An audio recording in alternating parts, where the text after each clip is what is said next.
This podcast encourages and empowers you to create your own unique real story, develop your own unique real statement, and discover your own unique real self. The power is yours.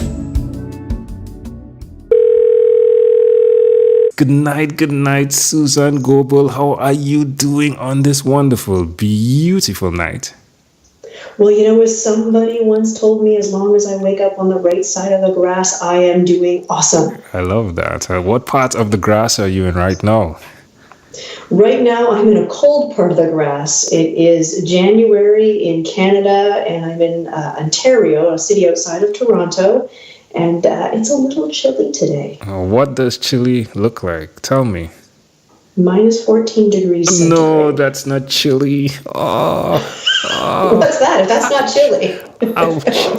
Ouch. Yeah, in Trinidad this morning, it was like 18 degrees, and that doesn't happen often.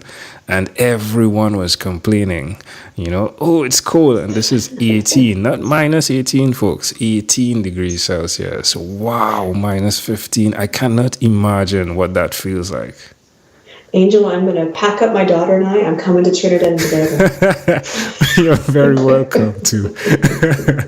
Well, do tell me, Susan, which of your talents is responsible for us connecting at this specific time in history? Well, it's because I am a scientist and I have a passion for bringing products to market and making an impact, a positive impact in the world. At least that's my hope. So who did you learn that from? Well, that. Too many people to list out here for a 12-minute conversation. But, there's been a lot of really great people who are amazing and curious inventors around the world. And I've had the pleasure and the privilege of meeting a number of them. And these people, when you hear them, they have very inspirational stories about how that aha moment comes to them. And isn't it great to be able to learn from these various people to help them out? Wow. So what's the process for how you help them out? Well, I help them by getting them clarity around what they need to do from that aha moment to I'm going to help person X, Y, Z, or animals as well in terms of quality of life and health. And so there's a number of different steps, right? When you are bringing something to the marketplace in pharmaceuticals, it takes a bit of time and patience and fortitude. Now, where's the best place for someone to connect with you who's interested in doing such? Well, I happen to have a website. And do you have show notes that you let your listeners listen to? Yes, we do. Would I be able to put the URL in there? Sure, please do. It's important. Perfect. We'll drop the URL in there, but susangoebel.ca is certainly where we want to go. Oh, wonderful. All right. Well, do tell me one other thing that you've done consistently over the last 3 years, Susan. The last 3 years have been consistently about reinvention, Angel. And they've been about reinvention because I've gone through, as many people that I'm aware of in this world have gone through, where jobs come and jobs go and downsizings happen. And so you really have to be willing to get out there and reinvent yourself. How does it make you feel looking back on possibly the thoughts you had as to, okay, this one thing would be good enough, to now the thoughts of the necessity in reinventing yourself? Oh, so many words come to mind. Scared, exhilaration, challenge. But at the end of the day, I think I'd settle on you've got to be willing to be uncomfortable to grow. Yeah, I could agree with that.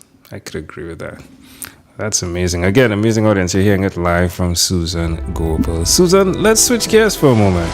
Let me invite you into my time machine that is surrounded with beautiful, warm, blue Caribbean water. Susan, what is your earliest childhood memory? Family Christmas.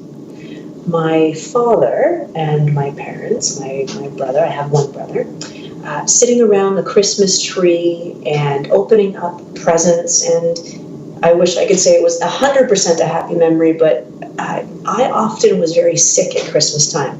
I don't know why I always hit at Christmas, but it was. So my memory is of me actually lying on the couch and people bringing me presents. How old do you think you were? About 3, maybe 4.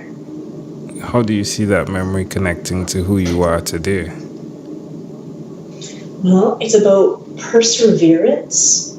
No matter what it is that you undergo in life, the challenges that present themselves, you need to just continue to move forward in a positive fashion and realize that it is a world of abundance.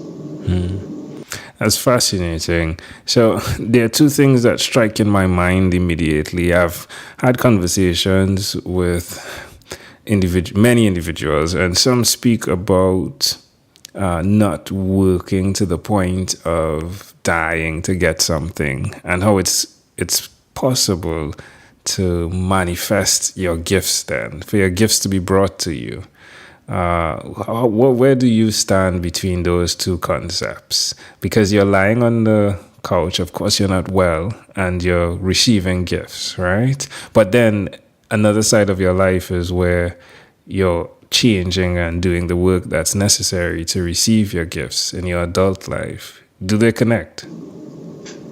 They do, and I feel it's a journey to get where you are currently, because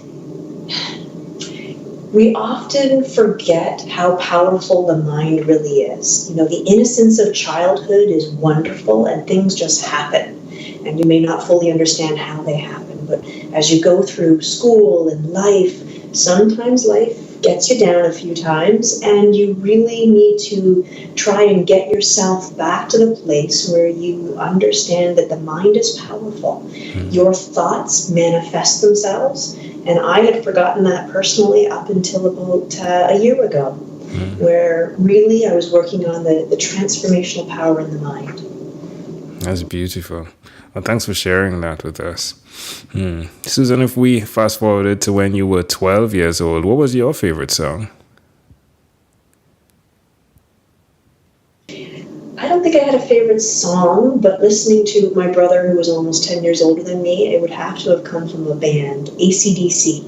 All right. What song comes to mind? Well, Big Balls actually comes to mind. And the innocence of childhood, right? Believing in, you're envisioning a room where he's having a party and he's got lots of beach balls and other fun things to play with. That's super cool. Oh, love how it connects. Thanks for connecting it. Wow. There we go. All right, Susan. Well, we've arrived at our destination. But before we get off of this time machine, there's a small declaration form. So it's yes or no, possibly a bit more. We're going to move pretty quickly here. Are you ready? I'm ready. Susan, have you chosen someone to pass on your skills to? Yes. Are you married? No. Do you have children?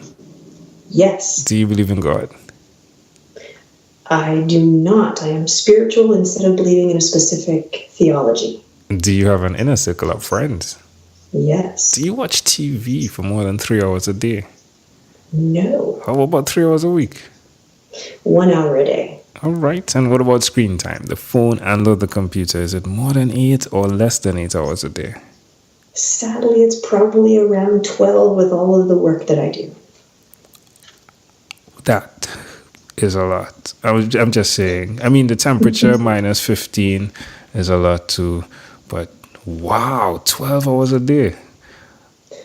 Yes, when I tally it up and I look at the productivity apps and communication tools that I use for work and connecting, I may not watch a lot of TV, but I sure spend a lot of time on screens. All right. Well, if you had to share with us, Susan, your own unique real statement, a statement that represents Susan Goebel, what would you say that is? I would say it's somebody who has a passion for bringing products to market to improve animal health, human health, and quality of life. Love it. Susan, this was a great pleasure. Before you leave, is there anything else you'd like to share with our amazing audience? A good book. How's that? Sure. One of my favorite recent reads is a book called Bold by Peter Diamandis and Stephen Kotler. And it was just all about the ability of the mind to transform your life. Susan, again, thanks, my friend. Thank you for being on What is Inspired by 12-Minute Convos with Angel Jones. Thank you so much for having me, Angel. It has been a real pleasure. Well, thank you, and you're welcome. This segment has been brought to you by Amazel Enterprise.